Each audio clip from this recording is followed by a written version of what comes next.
Welcome to another special episode of Coffee and Conversation. I'm your host, Karim Rafa, and I'm joined with Dr. CJ Meadows again, the director of I2E, the Innovation and Entrepreneurship Center of the SP Jain School of Global Management. CJ, welcome back on air. Thank you so much. It's great to be here again. Now, we've talked in the past about the impact of COVID on day-to-day operations and how it transforms everything from infrastructure to how we deal with day-to-day. I'd like to deep dive today into digital transformation and why that's on the forefront of everything we've been seeing so far. Absolutely.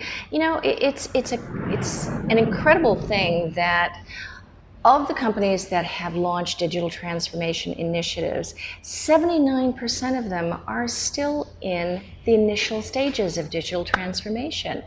And it's important at this time to understand what are those stages, what do you need to do now, and how can you get better at building a better future. So it starts as a data-driven optimization in a business sense or for a business process, which fundamentally changes consumer behavior. We've seen this especially in the last couple of months when it comes to retail. People have been ordering food online, getting their groceries delivered to their home. There is, however, a very high likelihood that they're not going to go back to going shopping in the grocery store when all of this is over, right? As a matter of fact, you're right. Recent research shows that about 55% of Chinese consumers who have now started to order groceries online are not going to go back. They're going to continue ordering online. One of the difficulties of e-commerce has just been getting people to try it out. Is our current situation with a COVID-related digital disruption going to push digital transformation from a business side, trying to optimize processes, or from a consumer habit change? You know, whatever it is you do as a business person, you've got to take care of today's business as well as building tomorrow's business. It's like changing the tires on your car while you're still driving it. This is the dual transformation problem. But I have to share that according to research by Salesforce, for example, unique digital shoppers rose 40% year on year due to the COVID crisis. Digital shopping drove 20% revenue growth. The share of e-commerce type retailing has always been quite low in comparison to physical retailing. It's generally been at about 5%. Recently, it has jumped 3 times, and it looks like that growth is going to continue. The gig economy has been one that's been specifically impacted by COVID. You're talking about people that don't necessarily work for one direct employer, don't necessarily have a pension plan, and yet somehow still have to rely on that gig service to survive in a time like now. Where do you see DT helping in current times when it comes to gig economy workers? The big thing that helps gig workers are these platforms to connect socially, for example, LinkedIn, as well as platforms to connect with organizations, whether it's a platform that gets you projects and secures the payment gateway, or something a little less formal. Gig work is here to stay. And the further along that we move with the digital transformation and with network type platforms, the more organizations are going to do. Because although organizations are having trouble mapping their human resources today to the next organization that they need to be, yes, they're going to be able to move some people over with training, but they're also going to rely more and more heavily on gig workers who already have the expertise and don't necessarily want to punch one employer's time clock. So do you think that the gig economy actually might become even more of the new normal post-COVID? I don't actually know that COVID has changed it at all. I do know that COVID has had an impact on work from home, which is a different issue from gig work. So you can have a traditional employment relationship, which is a long-term gig, in my view, because you never know when you're going to be fired. So COVID has brought to people's mind that, hey, we could do the traditional employment from home.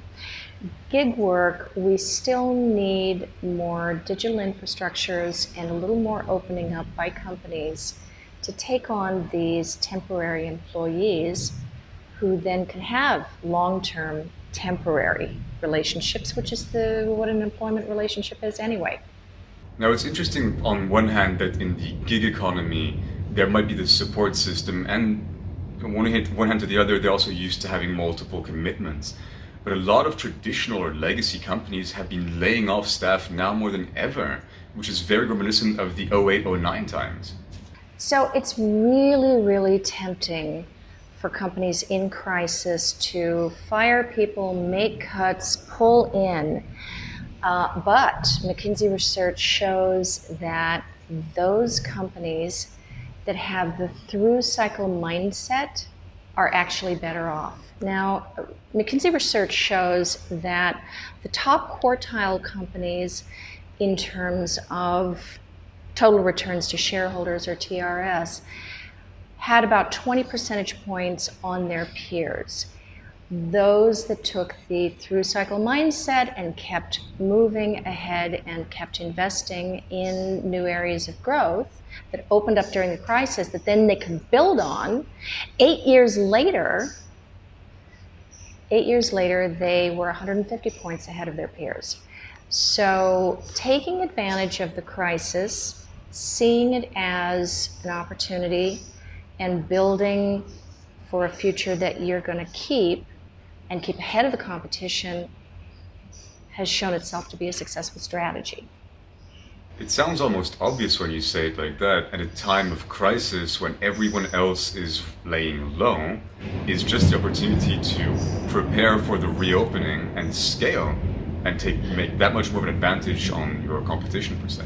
So in terms of a through crisis mindset and trying out new things, what does that entail? What do you need to do as a company? Amazon is a good example. They routinely do things that nobody else in the world has ever done. They've democratized the ability to A, come up with good ideas, B, launch initiatives, C, measure them, and D, learn from them. So if you can take this learning mindset and learn how to learn well, again, you have to go back to business research. The top 10% of companies in terms of revenue growth are also 50% more likely to be excellent at learning, at running these experiments and keeping ahead of the competition because they try things, they lock in a new capability that someone would like to copy, but by the time someone wants to copy that, they're often running to the next thing that builds on this capability. It is when there is a market downturn that you have the most opportunity to grow. And like you said, when markets crash. Well, and don't you tell your kids this, that when you fail is your best opportunity to learn. So, okay, it doesn't matter if you're a business person learning from a failure of a particular initiative or a failure because there is a systemic crisis. Just learn and create some new things, measure how it performs, and turn this into something sustainable. Thank you so much, CJ.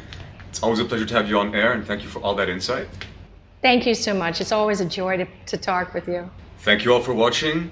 We'll see you very soon for more episodes on digital transformation with Dr. Meadows. See you all soon.